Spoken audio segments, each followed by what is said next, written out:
So hello everyone, কালকে রাত্রের দিকে নন স্টপ বৃষ্টি পড়তেছে আর সকালে ঘুম থেকে ওইটা দেখি সকালেও বৃষ্টি পড়তেছে।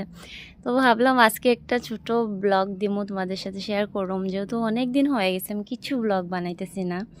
যেহেতু দিদির ছোট্ট একটা অপারেশন হয়েছিল, তো আমি আসলাম দিদির ঘরে 1.5 মান্থ পরে ফাইনালি আইলাম ঘরে।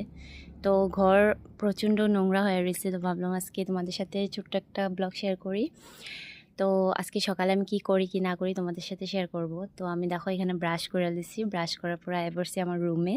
আমার বুকে ডল, তারপরে ট্রফি, এগুলো সব কিছু মুছলাম। মুছার পরে দেখো বিছনা ঠিক করে লিছি। তারপরে ঘর ঝাড়ু মারছি, ঘর ঝাড়ু মারার পরে গেলাম রান্না করে, যেহেতু দুপুরে রান্নাটা করতে লাগবো। তো বাবা নিয়ে আইছিল ছোটো মাছ, তো ছোটো মাছ চচ্চড়া করছি আলু আর টমেটো দিয়া। তো তরকারিটা কেমন হয়েছে একটু কমেন্টে জানাইবা। আর ছোটো মাছ কে কে খাইতে ভালো পাও ওইটাও জানাইবা। আমার তো ছোটো মাছ বলতেই ভালো লাগে না, কেন জানি না, আমি ছোটো মাছ ভাল লাগে না আমার।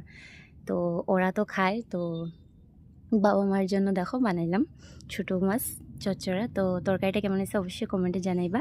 সো দেখাইবো নেক্সট ভিডিওতে।